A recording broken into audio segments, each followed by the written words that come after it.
Hi, this is Adam Burke, and I never, ever listen to the None Taken podcast. Believe me. I believe him. I believe him too.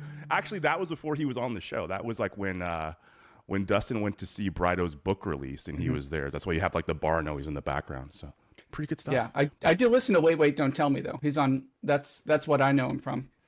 And indeed, and he's good him and he's very good. We've now had two Wait members. Oh, on the who show. was the other one? Babylon both. Brian Babylon has also been on. Okay. Oh yeah. The show, and he's also a Chicago comedian that does Wait a lot. So I have some fun None Taken horsey trivia for you. All right. Or fun facts. As you listeners know, the None Taken podcast recently attended the Kentucky Derby. So, we are a horse-themed podcast. So I have some horsey facts Equine for themed podcast. Yeah, also that.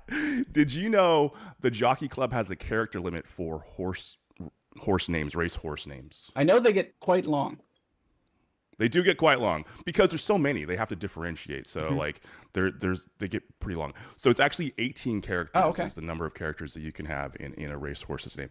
Now, if I told you that the name 18 characters, if you spell out 18 and then characters, was exactly 18 characters long, would that surprise you? It would not. It's a nice coincidence though. It is a nice coincidence. Also, there actually was a racehorse named 18 characters in the past. So yeah, that's some fun stuff there. All right, I have some fun previous racehorse names. Okay. So Land Biscuit. So as opposed to any relation to Seabiscuit? No, I don't think so. Okay. I don't think so. Usain Colt. I like that. I like it. Yeah. That's good. Al Capone. And then Harry Trotter. I like that one too. Yeah. All right. I have one last one here. I have it. The horse who lived. Indeed. I have it blacked out on the top of the sheet here. So I'm going to undo that. And then I want you try and pronounce a word. Actually, try and pronounce the word. Okay. Right, you can see I'm going to go with Pateau. Pateau. Actually, you would think that, but it is pot followed by 8 O's. So it's Patous. Patous. Huh. In what language? No, it's pot 8 O's. Actually, pot 8 O's. Because it's pot with 8 O's after. Got it. Does that make sense? Yes. Pot 8 O's. Pot 8 O's. Pot 8 O's. It's what's so for I dinner. had to do a different. It is what's for dinner. I had to do a different intro song because I couldn't find them anyway. So here we go.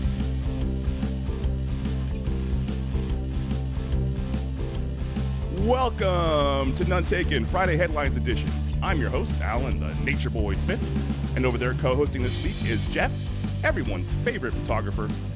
This week I'll share the rest of the Derby recap, and Jeff and I will talk some headlines at you. But first, it's Friday, and we have our tradition for that. So, another Friday is upon us. What'll you be doing, Smithers? Something gay, no doubt. What? You know, light-hearted, fancy-free. Mothers, lock up your daughters. Smithers is on the town. Exactly, sir. Exactly, sir. What is up, everybody? Welcome to the show. Hope you're all having a great week. Don't forget, head over to nonetaken.horse for all your None Taken needs. It's a real website. All kinds of cool. It is a real website. Yes. We got all your None Taken needs over there. So first thing you want to do, sign up for the Patreon. You get access to all the bonus content. You get the video portion of the show, all that good stuff over there at nonetakenpod.com. Also, there's a merch store. You can buy a cool hoodie like Jeff is currently wearing. Yes, very nice. It looks great in gray. I like it. Oh, yes. Beautiful. There's also another thing you can do over there, Jeff. You want to tell them about that? You can support the people that support Dustin and Alan. Slickets Digital for all your SEO and marketing needs. That's slicketsdigital.com. And some photographer guy, I think he took this photo right here, for example. Jeff Hancock Photography at jeffhancockphotography.com for all your event, cock photography, horse, air show, right, motorsports, comedy. I just did a stand-up gig last weekend in Baltimore. So, oh, cool. Yeah, Who were you? Who were you photographing? Ashley Pontius. In Baltimore. She's one of my many Baltimore comedian friends. You can catch her at ashleypontiuslaughs.com. And she came down to do a set at the second Saturday shit show at the Auto Bar. And so. Oh, very fun. Very fun. That sounds like a good time. It was. I like the title. Yeah. All right, cool.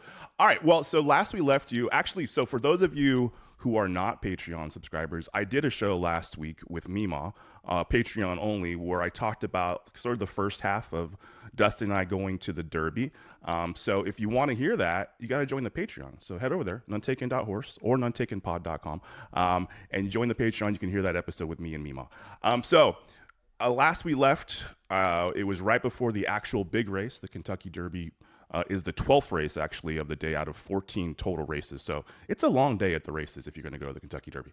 By the time the Kentucky Derby actually starts, the place is just wall-to-wall people. It's crowded. There's like 150,000 people in there. But everybody's having a good time. Everybody's all psyched up for the race. The race was fun. Like the race itself was pretty fun because it wasn't just like one person had it wire to wire. The horse that won came from the back of the pack. I saw the race. That was amazing. Yeah, it was really exciting. Yeah, it right? was so exciting. Yeah, and sometimes the Derby isn't that exciting, so we got lucky for that, to be there for that. And the crowd was definitely into it. Everybody was going nuts. Neither I nor Dustin had picked the winner of that race, unfortunately. There was a scratch in that race that one of the horses like kicked its jockey, and I think the race could have been a little different if that hadn't happened, because it was a big, like a beefy horse. Yeah. And for that horse to come from the back and get to the front, it might have been more difficult if that guy was in his way. But that didn't happen, so here we are. Anyways, it was fun. We decided to stay for the full 14 races. The place really clears out after the Derby's over. Like, there's more races after the main event? There's 2 more. Oh, wow. Yeah, there's 2 more races after the main event. But we figured, like, kind of let the crowds dissipate. Maybe, the Uber won't be as expensive. We'll find a restaurant that won't be as crowded afterwards. So, and actually, I won in the 13th race. I won an exacta bet, like a $2 bet. I won like $50 on. So that holy crap! yeah. So we get out, and we were right to have stayed because the parking lots had mostly cleared out, but there were still people, walking along the pass, and they had closed off a lot of different roads and stuff, so they were kind of funneling people towards a certain direction, and it's right next to the University of Louisville, so you have to walk basically right past the campus just to leave. So we found a pub online. We Googled and we found it called Granville Pub. It's like this is an online pub? That sounds weird.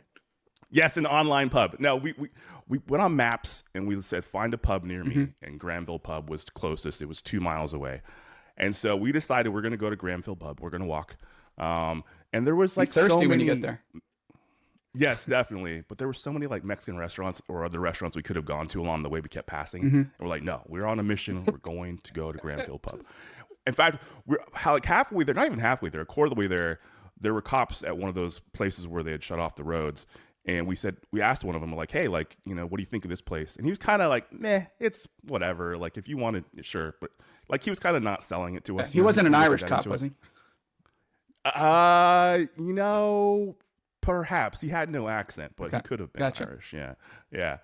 Anyways, because it was probably an Irish pub. That. It didn't have it was just a pub. Gotcha. I don't know. American pub. But we're like, yeah, we're not going to listen to the fucking cops. Like, fuck that. We're just going to go where we want to go. So we did. We got there. It was great. Really good cheeseburger. I don't know if it was because we were fucking hungry and like had just walked 2 miles, but it felt like the best cheeseburger ever. Really good time at the Granville Pub. So if you're in the area, if you're in Louisville, Kentucky, it was weird though. Did they give you a discount because you told them you were going to plug the pub? No, we didn't mention it. It's so weird though, because by most college campuses, there's usually a lot of like bars, pubs, restaurants, and stuff like that to cater to the the students that are there, and there just wasn't anything like near the vicinity of the school, which that's weird. Felt strange, but yeah, I don't know. Anyways, we had a good time. Ubered back to the hotel. It wasn't too bad of an Uber price-wise. Got up, had more Waffle House. So I got Doppel Waffle House. And then we headed back to Nashville. More Buc-ee's. So I got to go back to Buc-ee's again.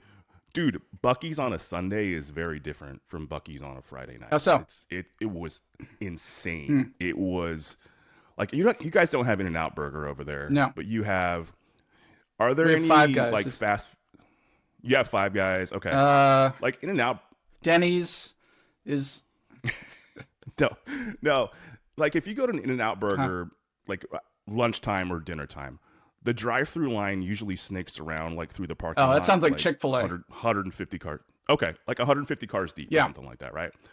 Getting into Buc-ee's was like that. And they had like 100 fuel pumps, and there were lines for each fuel pump. Like That's there were so crazy. many people there.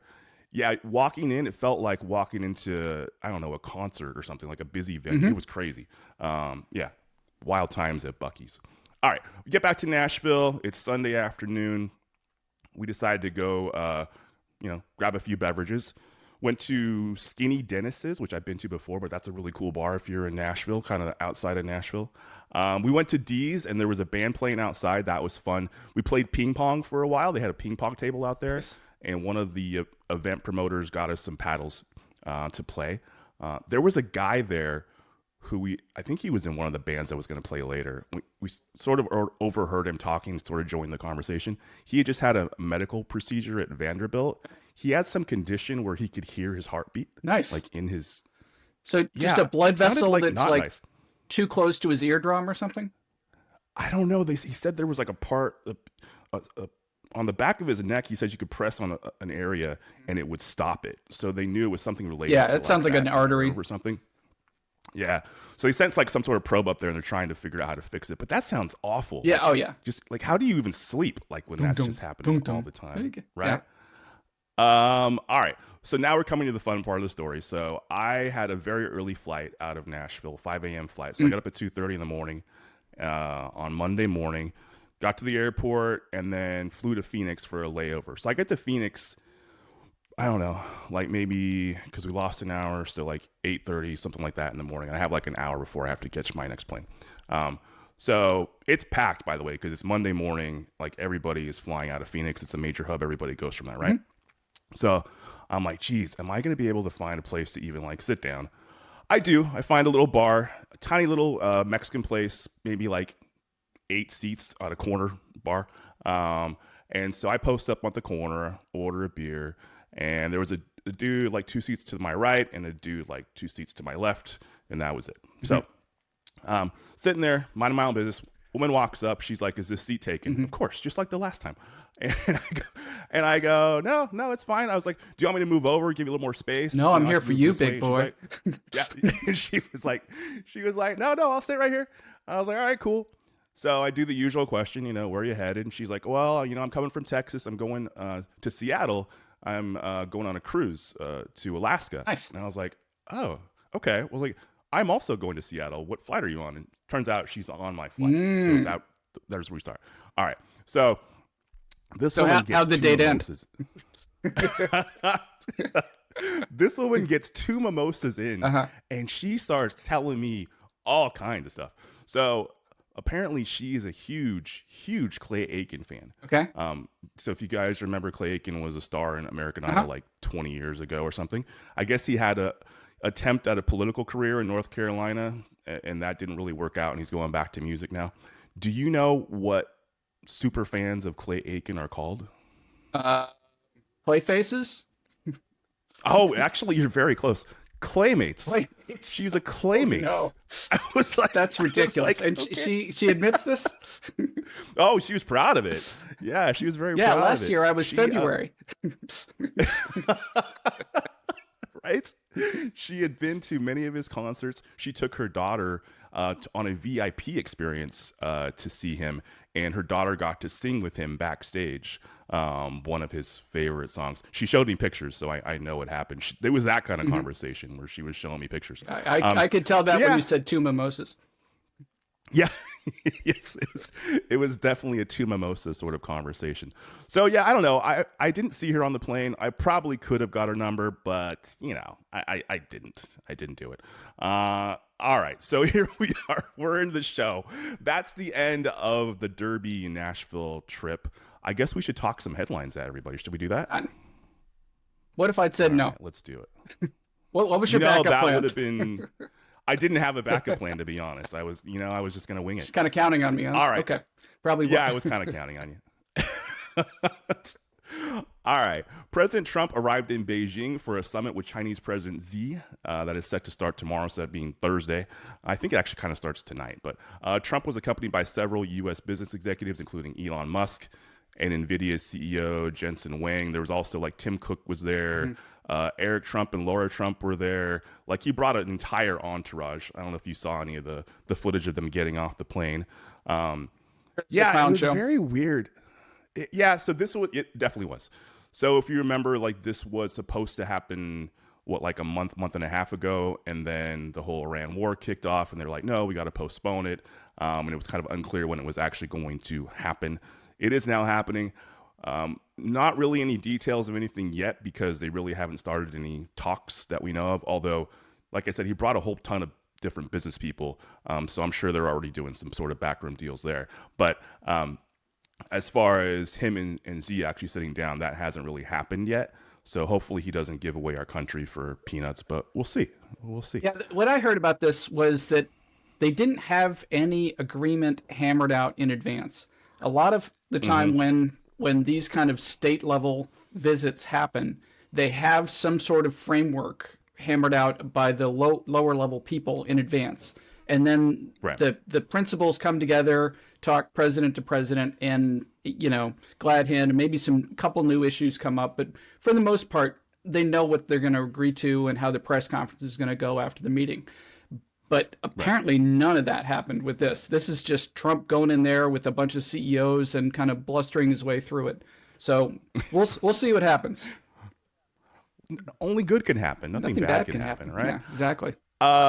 Yeah, especially with China and with Xi, that's the way he likes to do things. Like, he lets the lower level people sort of hammer out all the details, and he comes in at the end to sign off on everything. So yeah, interesting that that's not at all the way this meeting is happening, and we'll have to see where that goes. All right, you want to hit number 2? The DOJ charged 2 companies and an official over the 2024 Francis Scott Key Bridge, that's about an hour away from here, collapse in Baltimore, alleging conspiracy, safety violations, obstructions, and false statements tied to the crash that killed 6 construction workers. It's pretty tragic. It was. That was horrible to watch on TV when it happened. Horrible to watch them try the whole bay being closed off for a while until they could clear the debris. And it's going to take billions, probably, I think 2 or 3 billion is the estimate to get that thing rebuilt. So whatever they can get out of the company that caused the crash would be good. Yeah. So apparently what had happened, what they're alleging anyways, is that they were using the wrong kind of fuel pump, and that's what caused them to lose power. So they lost power twice. The first time was like a short circuit, which they fixed. The second time was because of this pump. It's called a flushing pump. Okay. And what this pump is supposed to be used for is to clear the lines so that you can then go in and work on stuff. But it's not a supply pump, which is what you're supposed to use. A supply pump has redundancies in it where if something fails, other parts will kick in and it can still supply fuel to the engines. So because they were using the wrong kind of pump and it failed, they lost power and weren't able to steer. And apparently this had happened previously. Like, they knew about this. It had happened on other vessels that they run. And the company attempted to hide this from the investigators. They tried to delete this being a factor. They tried to erase messages between staff talking about it. It's the cover up to get you. Yep. And the main guy who was supposed to be in charge told the DOJ or the investigators that no, he wasn't aware that they were using that type of pump, the wrong type. And so that's why he's being charged as well as the company. Just fucking trying to cut corners to save what? A few $1,000s? I don't know. Maybe it's $100,000. It doesn't matter. Using the wrong pump, which you knew you were using the wrong pump. You knew what the potential implications what could happen, right?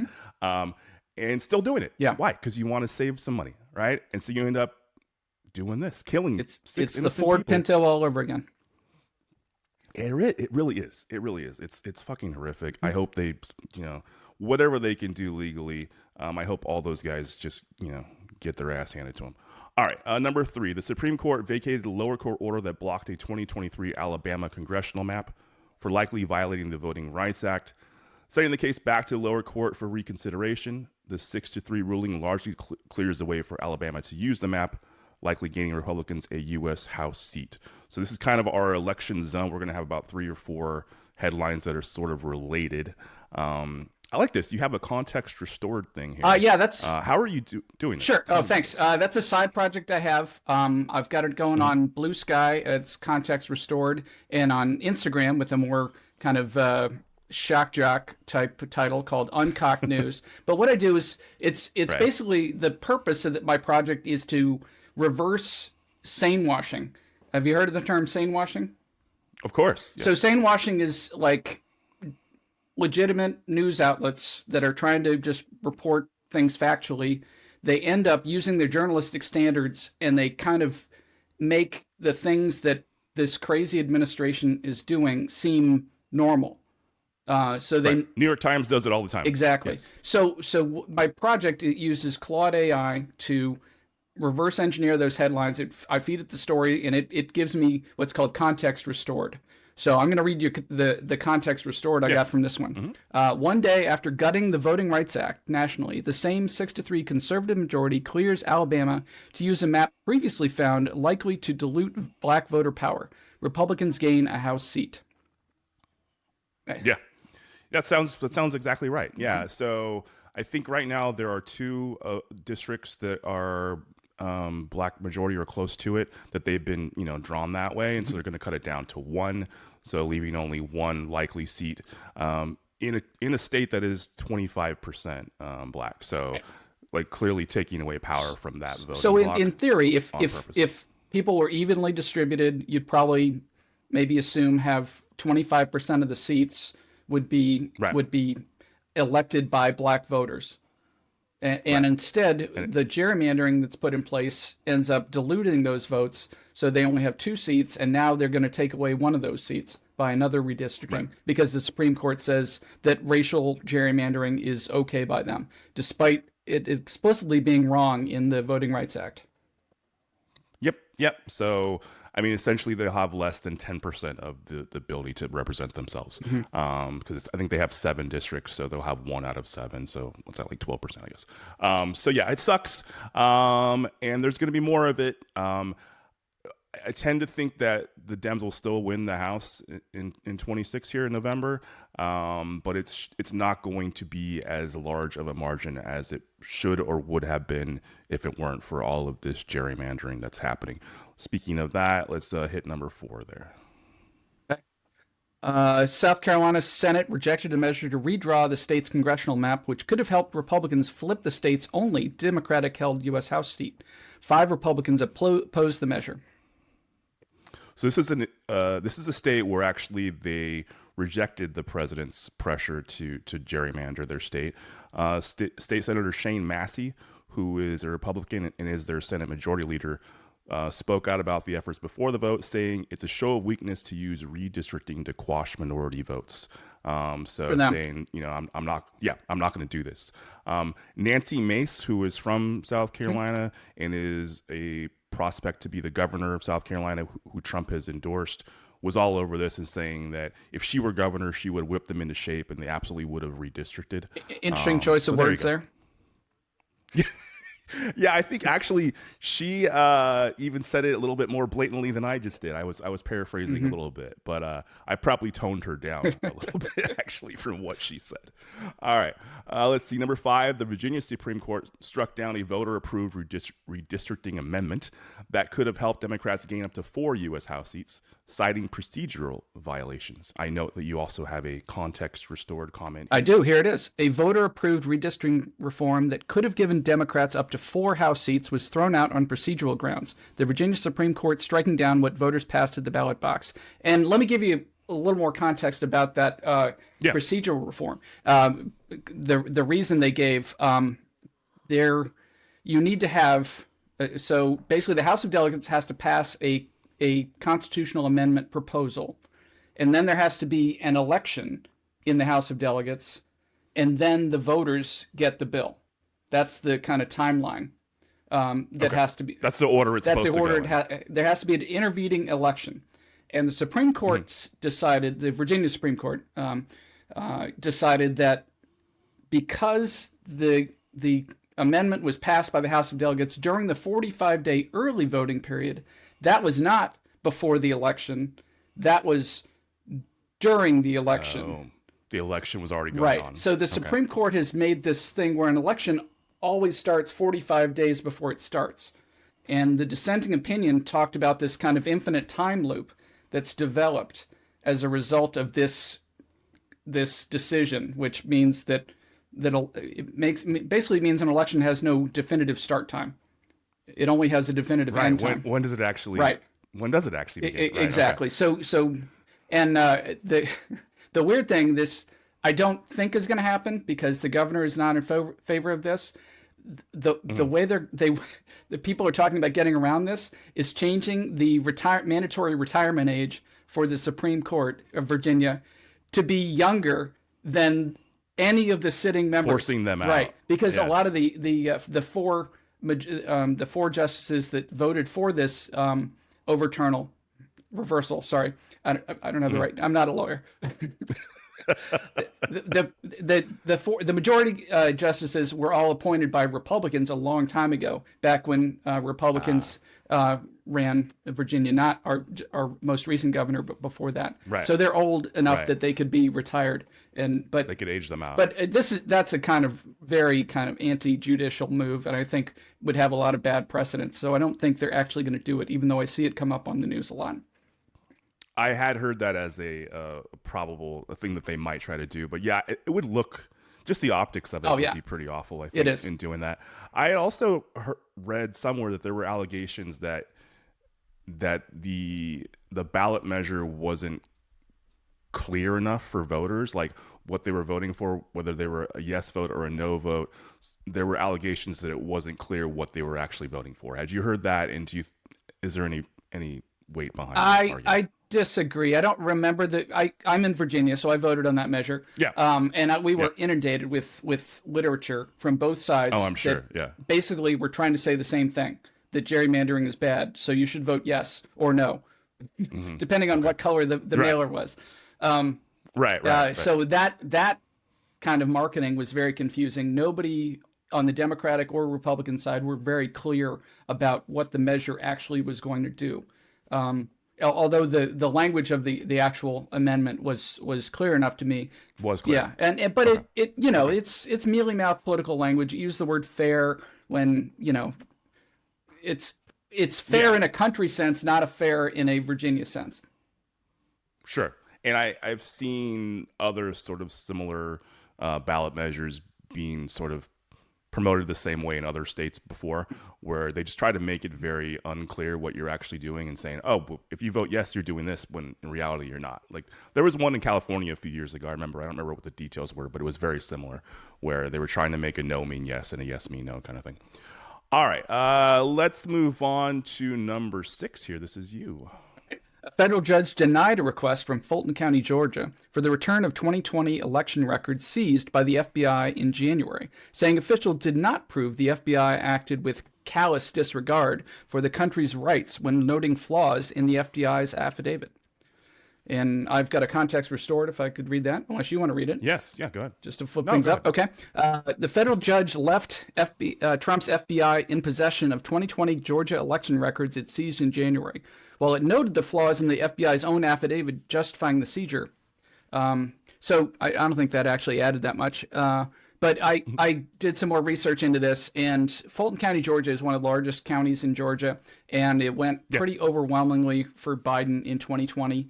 And there were only 11,000 votes difference in Georgia. Right. So they would really only have to find 3% of the ballots cast for Biden in Fulton County as invalid, I'm using air quotes again, to cast doubt on the Georgia election, which would have overturned the entire election for Trump. And I think that's the kind of red meat they were going for. They want to give a plausible deniability to make MAGA types mad and feel even more that the election was stolen from them through this weird seizing of ballots, and then with 4 pretense. But because they have the ballots, now Georgia is forced to provide an overwhelming kind of evidence that they were seized incorrectly in order to get the ballots back. Yeah, right. Now, so all of the arguments that they're using here are arguments that have been gone over and debunked many times over. And these ballots have been gone over with a fine-tooth comb by outside agencies, and still nothing has been found. Even when Trump people tried to do it, they couldn't find anything that was concrete to stand on. So, I mean, this really is the weaponization of the FBI here. And even the judge admitted that a lot of the things, like you said, or the context restores noted, there were flaws in the FBI's affidavit. There were things that were omitted. There were things that were sort of, slightly adjusted to make it appear more in their favor that they needed to do this. This is just this is Trump's cronies doing what they know he wants them to do, and trying to make it look like 2020, was a rigged election. But again, all these arguments they're using, they've all been done before. They've all been litigated previously. There were hundreds of lawsuits post that election. There were forensic audits all over the place, and nothing was found to prove any of their allegations. Giuliani was all over the place talking about this stuff, sweating into microphones. We were a Giuliani-themed podcast, and we covered all of that, and none of it bore any fruit. It almost feels like fucking like deja vu or something, like just to be here again in 2026 and have this try to be relitigated. I understand sort of the legal stance where they say that they didn't prove like that there was callous disregard. That's a pretty high bar to clear. But like realistically, there is no case here. And I think that's really the bottom line. All right. President Trump said he will seek to suspend the federal gas tax amid fuel prices that have risen more than 50% since the Iran war began.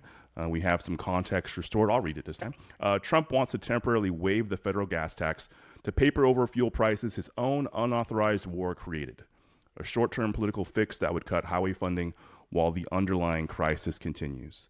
I mean, here's the thing. So the federal taxes is 18.4 cents a gallon on gas. On diesel, it's 24.4 cents a gallon. So even if he cut that, that's still not anywhere near the price surge that we've seen since this illegal war began. I mean, we're talking about 50% rise at least on the gas side, and even more than that on the diesel and the jet fuel side. So this isn't going to create that much relief.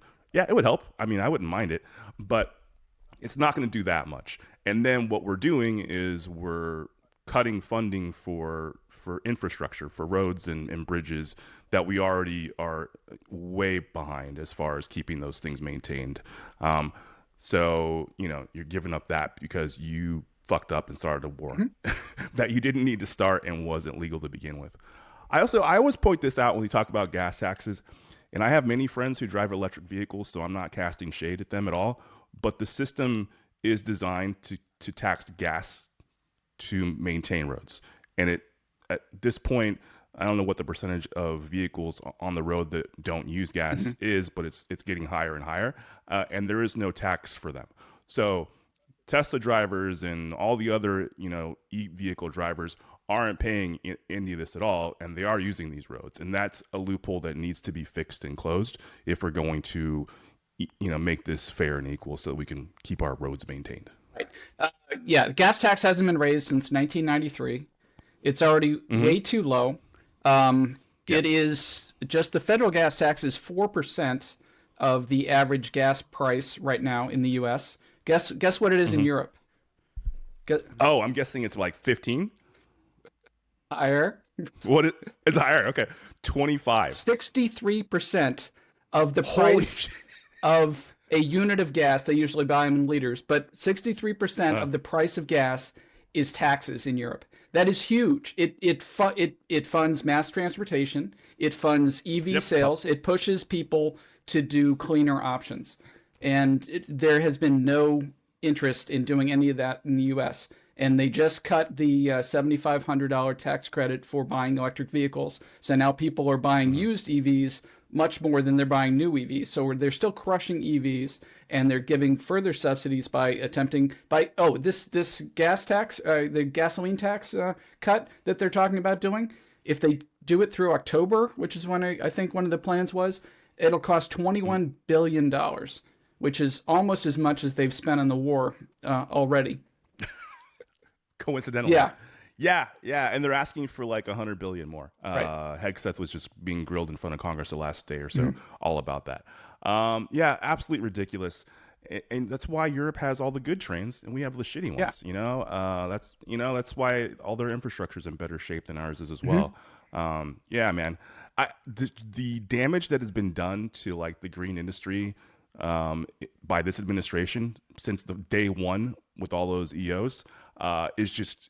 It's horrifying, and the thing is that a lot of those things, we're not going to get that back, and we've ceded a lot of ground to China in the green industries that could have been happening here, right? And we gave all that up, and now what? We're going to fucking fire up those coal plants again? I don't know. Yeah, we have been. We've been. Yeah. And they're talking about re-energizing 3 Mile Island because it's so hard to get new nuke plants built. Right. Great. What could only good could happen? Nothing bad could can possibly go wrong. Right. All right. Number 8. Want to hit that? Yeah. A federal judge unsealed a note purportedly written by Jeffrey Epstein before a suspected suicide attempt 2 weeks before his death. Note is not authenticated. It does say not authenticated. I've heard people read the note in Trump's voice, and it is. It's not bad. You can see it. Yeah. But I did a little research into it, and there are experts who say the handwriting looks close to what other handwriting samples have said, and there are phrases that he has used in other writings. So I think the conspiracy angle is not as well founded as a lot of the other things with this one, with Epstein. Yeah, so I think I agree. I've seen other things of his writing that were authenticated, and it does look very similar. And he has very bad handwriting. It's hard to read this note. So yeah, it seems likely this is actually his writing. I'll just read what he said. They investigated me for a month, found nothing in all caps with 3 exclamation points. I'm sure you could do a good Trump version of that. The writing is difficult to read, but appears to say, so 16-year-old charges resubmitted. It is a treat to be able to choose one's time to say goodbye. What you want me to do? Bust out crying? All caps, no fun, not worth it. I could definitely see somebody doing a Trump voice on that. I don't do one, but I could. They investigated me for a month, found nothing. Yes. What do you want me to do? Bust out crying? No fun, not worth it. Not worth it. Not worth it. Not worth it, goddamn. Wouldn't be prudent. Yeah, so I think, wouldn't be prudent at this juncture? That's right. I think that this may have been written because he tried to kill himself previously, like a month or two before he actually theoretically did it successfully. So I actually think this note might have been from the first time he attempted to do it. This doesn't it doesn't mean anything. I just left it in here because it's Epstein, and I don't want it to leave. We can never forget about Epstein. No matter how many wars, never forget. No matter how many ballrooms, no matter how many assassination attempts they try to throw at us, Epstein is the message. Yes, don't forget. Never forget. Never surrender. The U.S. Court of International Trade ruled the 10% global tariffs President Trump imposed under Section 122 of the Trade Act were unlawful, but limited its block to Washington State and importers that sued. I think it was only 2, like a spice company, and I can't remember what the other one was, leaving the tariffs in place for others pending appeal. You have a context restored here. Would you like to read Certainly. that? A second set of Trump tariffs ruled unlawful by federal courts, but this time the block only covers states and importers who sued, leaving the illegal tariffs in place for everyone else pending appeal. And I did a little more dive into this, and it looks like the importers tried to aggregate their claims using the state attorneys general, so they would get their claims together to have more weight, and the courts ruled, sorry, your state thing has no standing. They love you have no standing. That's one of their favorite arguments. So yes, they do. So basically you have to split it up and do class action lawsuits or individual suits in order to get reimbursed for these unlawful tariffs. So that's why it's only impacting the 2 people here, Right. these two companies. Yeah, I got God, it. Could have been Washington State that maybe they did some they paid tariffs directly. Yeah. So that's why they might have had standing. I didn't check that part. But like, so the court is saying, yes, this is illegal. You can't do what you just did, but we're not going to do anything about it, essentially, except for these two people. We know it's illegal. We know it's wrong, but we're not going to attempt to fix the problem here because of some legal, hoop they want you to jump through. It's fucking ridiculous. All right. Oh, wow. I didn't realize I was giving you this one. So, we go back and forth. So this, you can do A, I'll do B, you could do C. So I put these all together. So these are in order. Okay. This is about the Iran war. Okay. And so the first headline is the 8th. I think that was Friday, then the 10th, and then the 11th. So Gotcha. They go in order here. All right. So if you want to read the Sure. first one. The U.S. and Iran exchanged fire near the Strait of Hormuz. The U.S. said its forces targeted Iranian military facilities after intercepting attacks on 3 Navy ships. Iran said it fired after the U.S. violated the ceasefire by targeting an Iranian-flagged oil tanker. President Trump said the ceasefire still holds. Context restored. The U.S. and Iran shot at each other near the Strait of Hormuz, while Trump insisted the ceasefire was still in effect, each side accusing the other of striking first. Right. All right. So that's May 8th. So this is May 10th. President Trump rejected Iran's response to the latest U.S. peace proposals as totally unacceptable. Context restored. Trump called Iran's peace proposal unacceptable while simultaneously claiming the ceasefire still holds after U.S. and Iranian forces exchanged fire. See the previous article. So after he said it was unacceptable, he went on to say it was a piece of garbage and that he didn't even finish reading it. Reading is tough. Which reading is hard. Which is why the U.S. proposal was only 1 page long, because that was probably as long as he could get through. So there we go. All right, and then you want to hear the subsequent one? You go ahead and go with C here. President Trump said the U.S.-Iran ceasefire is on massive life support. May 11th. Context restored. Right. Trump called Iran's peace proposals unacceptable while simultaneously claiming the ceasefire still holds after U.S. and Iranian forces exchanged fire near the Strait of Hormuz. It's the same thing all over again. It's the same thing. Yeah. So it's May 8th, May 10th, May 11th. Those are all back-to-back headlines. Whereas he's saying that, we have a ceasefire, but, their proposal sucks. I'm not going to even read it. To saying it's on life support. I think he said something like, this is when the doctor walks in and tells you that your loved one only has a 1% chance of making that alive. And it's like, okay, thanks for the analogy, Sure, Trump. We get it. Yeah. So this is where we are. And meanwhile, the backdrop of this is that now today he is in China meeting with Xi, and there is some speculation that he may ask for China's assistance in ending this war. This war that was unnecessary, that nobody wanted, that was illegal. He may ask China for help. Right. He may ask China to help bring this war to an end, and one can only imagine what China might ask for in return for doing that. The mind shudders. Starts with a T, ends with an N. Yeah, it might. It very well might. All right, Russia and Ukraine. By the way, NVIDIA is there, and they're the ones selling in the chips that we don't want them to send them for AI. But the CEO is there, and Taiwan Semiconductor makes all of their all of this stuff is just okay. Russia and Ukraine entered a 3-day ceasefire on Saturday. On Sunday, both sides accused each other of violations. Separately, President Putin said he believed the war with Ukraine was coming to an end. So as they were supposedly in a ceasefire, Russia fired on some cities and killed some people, including like a 14-year-old kid. And then Russia is accusing Ukraine of doing the same thing. I didn't see credible reports that was actually true. Perhaps it was. I don't know. But this thing seems like Russia is certainly getting sort of caught up. It's a huge front line, and the amount of resources that they're throwing at this is massive. And Ukraine has been able to, as the little guy here, to sort of hold them off while dealing a lot of damage in their country through use of drone strikes.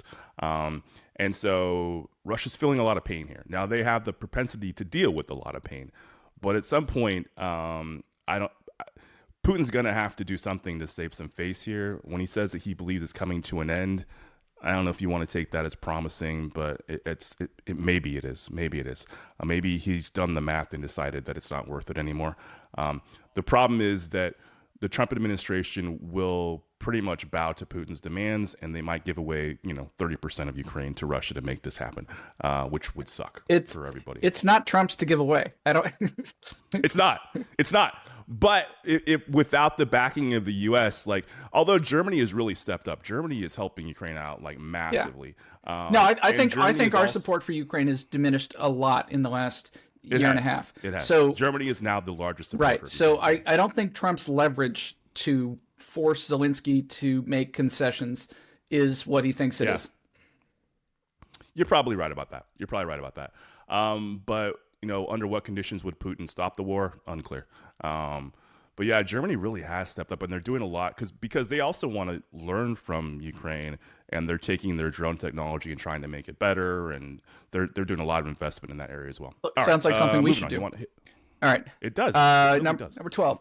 Secretary of State Rubio and Pope Leo the 14th? 14th. Sorry. Met at the Vatican amid strained relations after President Trump publicly criticized the pontiff. Context restored. Trump's Secretary of State flew to the Vatican for damage control after Trump publicly attacked the Pope for citing Catholic just war doctrine against the Iran war. He also called him soft on crime, which I thought was hilarious. And I didn't realize this until researching this story. Rubio, like J.D. Vance, is Catholic. So he's... Trump has sent 2 Catholic representatives to the Pope, and only one Pope has died as a result, as far as we know. So far. That we know so far. That's right. Yeah. There's a quote in this article, which I think we've covered before, but this is Vance from a month ago, which this quote is... So he says, now we can, of course, have disagreements about whether this or that conflict is just. But I think in the way that it's important for the Vice President of the United States to be careful when I talk about matters of public policy, I think it's very, very important for the Pope to be careful when he talks about matters of theology. He thinks the Pope should be careful when he talks about matters of theology. This man who is a PhD in theology, who has been like he has to be careful about talking. It's just madness to me. I had to include that quote. I know it's awesome. It's every time it should be brought up again. They should make him tattoo that on his forehead. I mean, it should be like fucking. I believe the Pope is quite careful when he talks about matters of theology. He is. I don't think he has contravened Vatican doctrine at any point. No. In talking about any of this stuff. No. So not at all. And technically he's infallible. So in certain circumstances when he's speaking ex cathedra, I think is the word. But yeah. Yes. Only certain times is the Pope infallible. It's not when he's predicting who's going to win the Cubs game. This is fair. All right, passengers on a hantavirus hit cruise ship, that's a fun word to say, hantavirus hit, began returning home Sunday after disembarking in the Canary Islands. The U.S. repatriated 17 citizens to Nebraska for quarantine. One tested positive and another reported mild symptoms. So you have some more context here for us. This is part of my research into this. In April of 2025, which seems like just last month, the CDC eliminated virtually its entire vessel sanitation program, or VSP for short, firing all full-time employees, including the lead epidemiologist for cruise ship outbreak response. Only 12 U.S. Public Health Service officers remain. This wouldn't have stopped the outbreak because it happened overseas, but it's not a good look for the CDC at this point. Yeah. Really, really not a good look, although not at all surprising given this administration's take on health and science. Are we healthy again? I'm sure. Enough yet? Oh, yeah. We're all looking like RFK Jr. out here. So just a little bit of, I looked up, in the article it talks about what hantaviruses are. I wasn't that familiar. There are family diseases that are spread to people from rodents. I think I talked about last week how there was some speculation that maybe they were the first 2 people, the Dutch people that were infected may have been infected by bird watching at a dump, which awesome bird watching at dumps. Yeah. So spread to people from rodents through urine, droppings, or saliva. It can take up to 8 weeks after contact for symptoms to develop. So that's the kind of the scary part is that you could be infected and not show any signs for 8 weeks, which means that potentially you could infect other people. Most of these hantaviruses aren't passed from human to human. They're from like rodents to people. However, the Andes strain of the virus, which is what the WHO is saying this is, which is found in Latin America, is the only one that is known to be able to transmit through human to human contact. However, they're saying the public risk is very low. This is nowhere near a coronavirus sort of situation. So there have been, 4 people that have died now, I think, from this. And I think one person is maybe in serious, in bad from the shape. cruise ship, you mean? From the cruise ship. Because Gene Hackman and his wife also died from hantavirus. But they weren't on the cruise ship. No, it's true. And Alex Jones was supposed to save them, but he didn't because he had dreams about them, and then he didn't do anything. Well, the dreams don't really help. That's why Gene Hackman died. Oh. Yeah. I forgot about that part. Yeah, that's wild. So the virus, like I said, is nowhere near as concerning, but it is still like, I don't know. I think cruise ships are kind of. I was just on one in December. It was only the second cruise I've been on. It was very nice. Yeah. It was clean. All the bathrooms worked. Yeah. The vast majority of cruise ships are fine. But the ones that make news are just horror stories. They're always horror shows, right? Yeah. Yeah. I've only been on one, and it was fine. There were I didn't get sick. There wasn't any problem with bathroom facilities or anything like that. But yeah, you hear some of those stories, and you're like, God, why would anybody pay to do that? Right. All right, number 14. NVIDIA and Corning announced a partnership to build 3 advanced manufacturing facilities focused on optical technologies for NVIDIA. And I had heard the story, but I hadn't read the headline until I did research for the show. Right now, you've heard of fiber optic internet, and you probably have it. Yeah. At some point, it may be going to a local distribution center near your house, at which point it's transferred into copper, or maybe it makes it to a router, and then it goes into copper cables. Well, in a data center, right. There's fiber that usually goes to a rack row, and then a switch will turn that into copper cabling, Cat5, Cat6 really, that connects all the devices. Well, this plant is trying to extend that fiber all the way to the chip level. So within a rack that has GPUs running, AI compute infrastructure, they're going to have fiber optic internet connections, and not internet, but networking connections, right, further down all the way to the chip. So you're not using as much power, and you have better response times, lag times, and you're not generating as much heat. So this could be somewhat revolutionary technology that could survive an AI bubble after places like NVIDIA and OpenAI and Anthropic collapse under their own weight of great expectations about AI. Debt. So this is kind of the kind of thing. But the problem for Corning in this case is that they're being paid basically by a promise of future investment by NVIDIA. So they're making real investments. They're investing cash to build these manufacturing facilities on the promise that NVIDIA might decide to buy the technology later. So, and use their own stock to buy it. So I feel badly for Corning in this case. It's a risky. It's definitely a risk. Although one might imagine that even if some of these companies went under, there would be other places you could sell this technology to that would still want it. This is green technology, China or whatever. Actually. So I think it could have a lot of applications beyond this. So I'm encouraged by the tech and discouraged by the means in which it's being invested. Sure. Yeah, so they're building 3 new plants. And this technology sounds like this is like just like almost like the step forward that this would allow this technology to take, which is just massive. Like just the amount of the ability to have just that the speed with which that data can move, and these things can process that is just mind blowing. So very cool. So Corning, some of you might hear that word and think, well, don't I have some Corningware in my pantry? You do.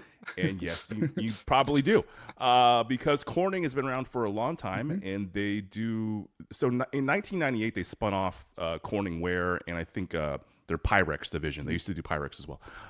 They spun that off, so they don't do that anymore. But they came up as sort of a glass technology company, essentially. And that's what fiber optics is, right? Yep. So they went from making like Corningware, like casserole dishes to these fiber optic cables that now move data around at the speed of light, which is like an insane, massive leap, but very cool. Very, very cool. Yes. All right.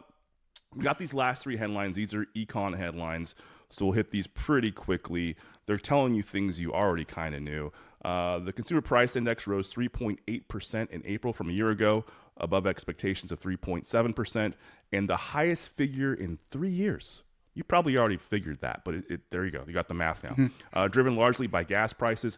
On a monthly basis, the inflation index rose 0.6%. Context restored, you have here. I'm going to abbreviate it. It's driven mostly by increases in gas prices, diesel prices, since Trump started the Iran war without congressional authorization. Yeah, absolutely. All right, you want to hit number 16? Sure. The producer price index rose by 1.4% in April, well above estimates of 0.5%. The wholesale inflation measure is up 6% on an annual basis, the highest figure since December of 2022. So not only are consumers having bad prices, but producers are having bad prices too. Everybody is in bad shape. Yeah, and so the PPI is sort of a lagging indicator because this is the inputs to the economy, right? This is what wholesalers are paying to produce products that they then finish and you buy at the whatever store you go to. And so those costs take a little time to get passed on to the consumer. And so we're very likely to see like just obviously worse inflation because as these companies start to absorb these costs, they're going to have to raise prices to maintain margins, right? And so that means you and I are going to be paying more at the grocery store, at the gas pump, everywhere. Fuel prices, especially diesel, impacts everything because almost everything eventually at some point in its life between its manufacturer and getting to your house sits on a truck like for some period of time. So all of that, when diesel prices are skyrocketing, it's just going to cost more. I saw a thing about tomatoes in the New York Times today. Most of our tomatoes come from, most of them come from Mexico, which we used to have no tariffs on, and now there's a 17% tariff. Didn't we have a NAFTA or something? We did have a NAFTA. Yeah, that was a thing. Yeah, that was a thing. So now there's a 17% tariff on it.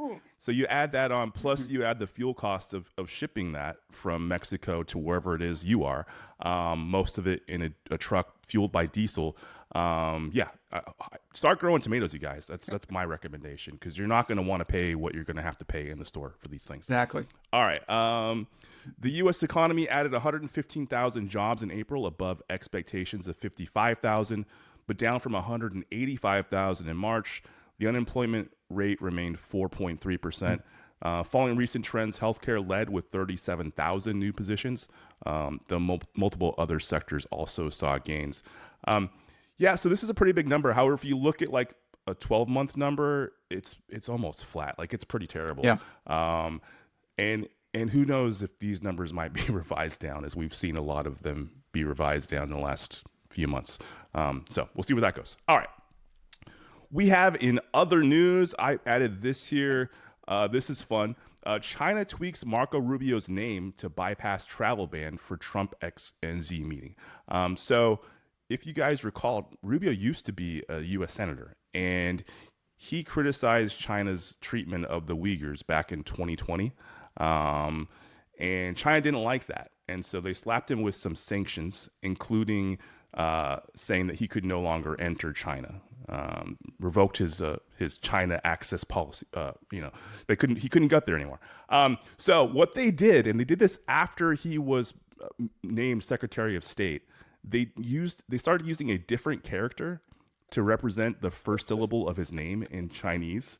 They changed it to Lu. I don't know what it was before, but so essentially, Rubio. He's Secretary, right? So he's Secretary of State now. So he's Secretary of State Rubio, not Senator Rubio. So we have to change the way we say his name. And so now they can sort of skate that without making it a big deal because they don't want to deal with that. So because Rubio is on Rubio, right. Okay. yes, exactly. Canceled. I apologize. That's great. So I don't know. I just included that because I thought it was hilarious that was their workaround, is to change the way they say his name to get around him being banned from the country. That is hilarious. That's fucking hilarious. All right, let's get into our media diet. So I watched Sisu 2. Nice. I know that's not the I know it's not the exact title, but you guys can find it. It's on Netflix. I watched the first one about a year ago, I think. I talked about it on the show. Really loved it. The first one is about the main character who was a veteran of the Winter War, the Finn-Russian War, and he finds gold and he has to figure out how to transport it through like Nazi lines. He is like, his whole character is like he's just this man of steel, that just unkillable dude that just has this willpower to like get him where he needs to go. Also, he has a cool dog, which is great. He says almost no dialogue. In fact, I'm relatively certain in the second one he says nothing at all, which I love. But it's a great movie. It's a lot of fun. I really enjoyed it. Maybe not like depending on your girlfriend's taste in movies, she may not want to watch this, but if you're a dude, you'll probably like it. I'm sure some girls would like it. But anyways, I highly recommend. It's on Netflix. So if you have Netflix, it's already there. Watch the first one first, obviously, if you haven't already seen it. It's worth it. But excellent movie. I think you saw it too. Seen both in theaters. They were amazing. Yeah. Okay. Yeah. He says 10 words in the first movie. I don't have a count for the second one. The second one is called Sisu Road to Revenge, and basically his house in Finland becomes Soviet territory after World War II. So he goes back to get his house, and basically takes a truck and takes his house apart board by board and like extracts it from Russia. And you know, the Soviets don't like this, so they're opposing him at every turn. But this guy is like, you know, a John Wick style commando, former commando, and he takes incredible damage. So hurt. But yeah, so there's a lot of gore in the movie. So if you're squeamish, stay away from that. But if you like John Wick type shows, definitely give it a watch. It's worth the time. Absolutely. Yes. Yeah. So the whole movie is basically him trying to get this truck full of timber back to across enemy lines, essentially. Yeah. 100% worth it. I wouldn't say it's not like gore porn necessarily, but there is definitely a gore aspect of the movie, and the first one as well. Yeah. But a whole lot of fun. Great movie. How about you? Anything else? Let's see, I watched a few movies this weekend. I listen to a lot of movie-themed podcasts. Sorry that Nuntake is not my only podcast. But one of the ones that I watched, Dear Movies, I Love You, talked about Tank Girl last week. The 1990-something. Is Madonna in that? No. Lori Petty, I think. Lori something. I saw that movie. I remember. Yeah. Based on a comic book, 95. It is, what's her name? Man, that's Lori Petty. Yeah, that was right. And it it cuts back to like comic book frames. Sometimes Ice-T is in it. Naomi Watts. It's young Ice-T. Yeah, I kind of liked it when I saw it the first time. It only gets a 46% on Rotten Tomatoes, but I really enjoyed it the second time because I knew what I was getting into, and it's been 30 years since I've seen it. So I'll have to go back and watch it again. It was a lot of fun. And then I watched Mortal Kombat 1 for the first time, the 2001 movie. Oh, wow. Because Mortal Kombat 2 came out. So I watched Mortal Kombat 1 over the weekend, and it was okay. And then I watched Mortal Kombat 2 on Monday in theaters, and that one's good. That one's got Carl Urban as Johnny Cage.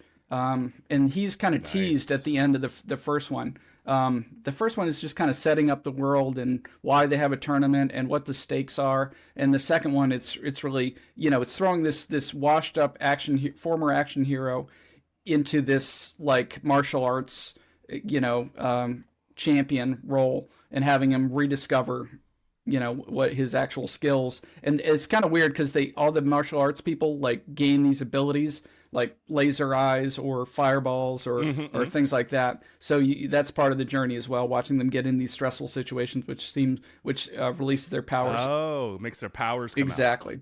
Very cool. Very cool. I used to play laser tag back in the day, like in the early 2000s with all my friends, and they would play nonstop all the Mortal Kombat like music from the movie, the first one. Yeah. And so that music is like ingrained in my head. Yeah. Yes. And there's a little bit of it. As soon as you said Mortal Kombat, I could hear it in my head. Yes. Finish him. Yeah, they use all the lines. They use "come over here," "finish him," the music, but only, it's a seasoning, not an ingredient. So it doesn't get too much. Okay. And the last thing, I've started watching The Boys season 5. I think I'm 3 episodes in to that. I think the finale comes out next Thursday. So I try to wait until most of the episodes of seasons have come out so I can binge. Yeah. You can binge it. Yeah, I punched out in The Boys. It just felt too on the nose at points.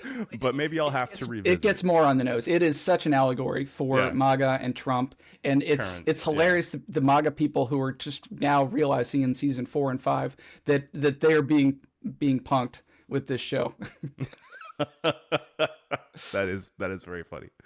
All right. Well, I didn't put in a kicker to end the show, so I'm just going to say, if you'd like to support the show, go to nonetakenpod.com or nonetaken.horse, and we'll be back next week with some more dumb bullshit. Indeed.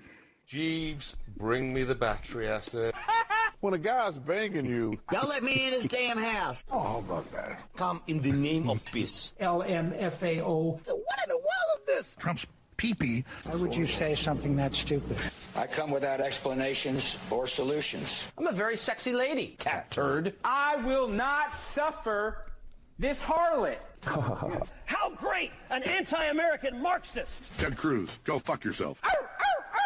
Read the news. China is asshole! God bless the United States. Now this is podcasting. Cheers. That was fun, man. It sure was. MAGA the one to ask. Hell yeah.